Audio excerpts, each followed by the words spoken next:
piling mo ako'y mananahan, pagkat ikaw lamang aking kalakasan. Sa piling mo tagumpay ko'y naranasan.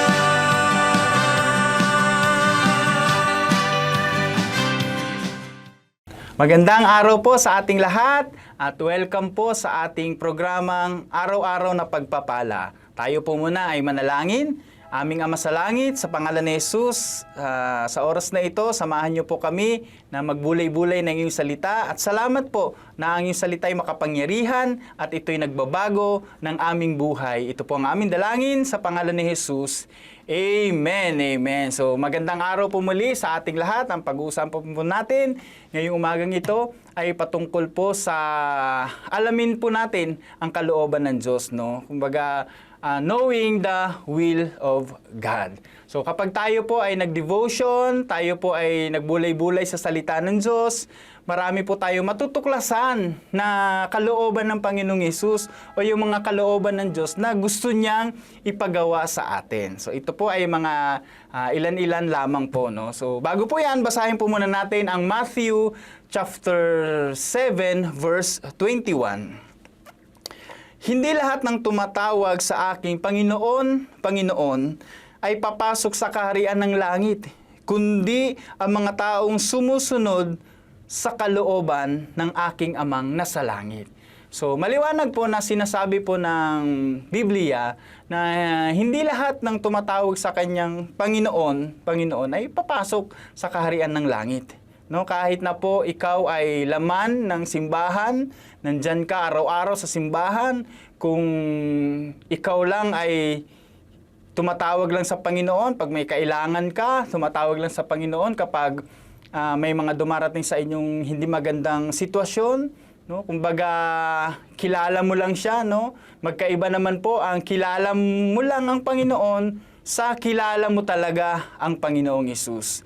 Dapat dumating po tayo sa punto na kilala talaga natin ang ating Panginoong Hesus. Kilala talaga natin ang ating pinaglilingkuran.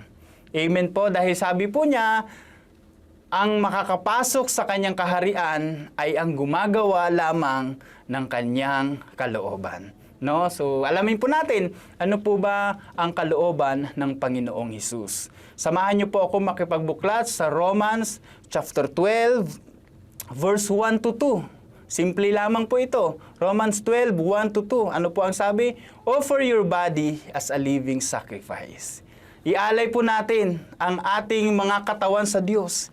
Ialay po natin ang ating sarili sa Panginoong Hesus. Huwag po natin itong dalhin kung saan-saan, ialay kung saan-saan, no? Ipahama kung saan-saan, no? Winawalang hiya yung ating mga katawan, kundi ito po ay ialay lamang natin sa Diyos, dalhin natin sa harapan ng Panginoong Hesus. No, ito po ay ibigay natin bilang ating handog sa Kanya. Isa po yan sa kalooban ng ating Panginoong Hesus. Ano pa po ang nabanggit po? Do not be conformed to the pattern of this world.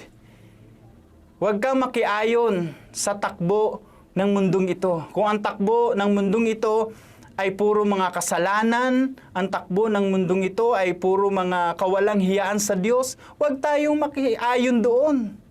No? Huwag tayong makisang-ayon. Mag-iba tayo ng ating takbo ng buhay. Kung sinasabi nila na walang Diyos marahil, hindi tayo ay manindigan na merong Diyos na handang tumulong sa atin.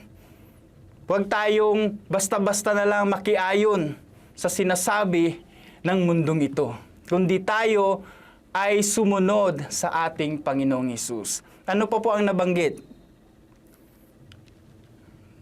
Transform your mind, no? Kumbaga, i-renew natin ang ating mga pag-iisip. Kung ang pag-iisip natin ay puro kasamaan, ang pag-iisip natin ay puro kahirapan na lamang, puro na lang walang pag-asa ang ating mga iniisip, baguhin po natin ito, no?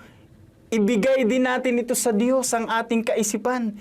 Kasi ang ating kaisipan po ay, yan ay battleground ng kaaway.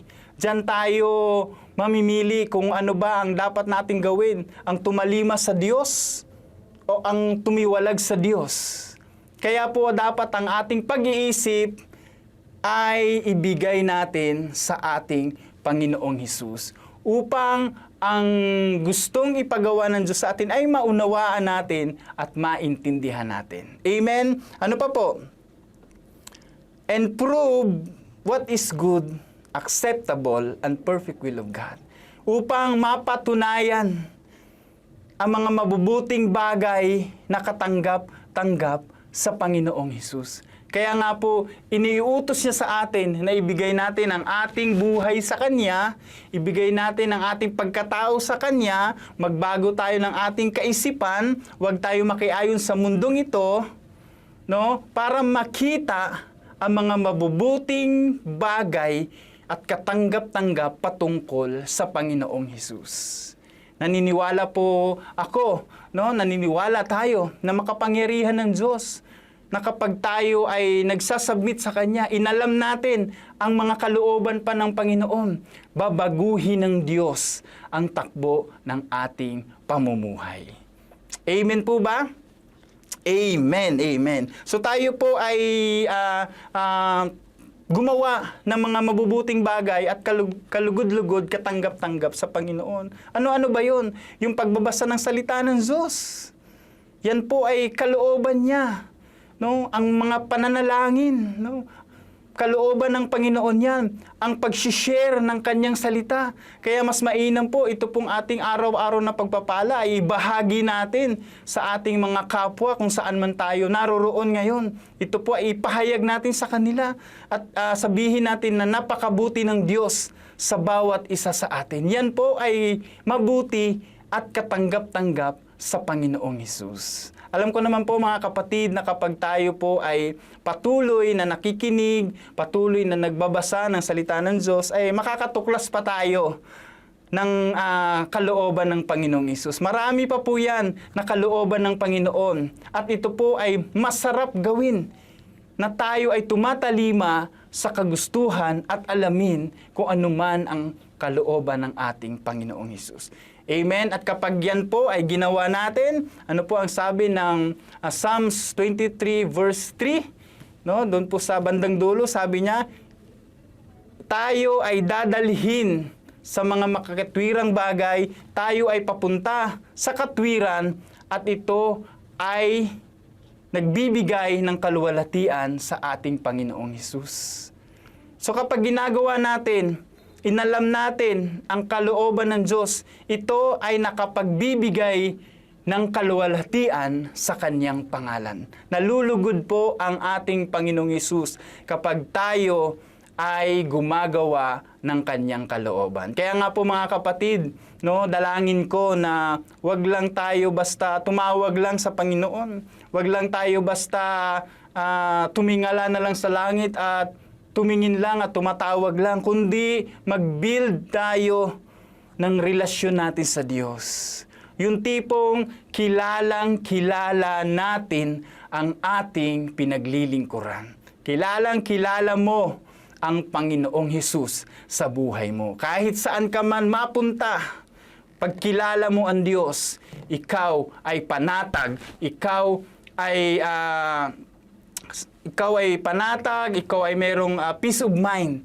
Bakit? Kasi kilala natin ang ating Panginoong Hesus. Kilala mo talaga siya. Amen po ba? So nais ko pong dalhin ko kayo sa isang panalangin.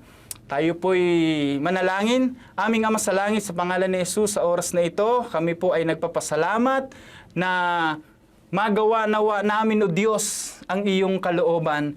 Tulungan kami ng kapangyarihan ng Banal na Espiritu upang ang kalooban mo, O Diyos, ang maisagawa namin sa aming mga buhay. Maraming salamat po, Panginoon, na magpapatuloy kami sa buhay na ito hanggang sa iyong pagbabalik, O Diyos. Salamat po dahil, Panginoon, ginaguide mo kami kasama ng banal mong Espiritu. Ito ang aking dalangin sa pangalan ni Jesus.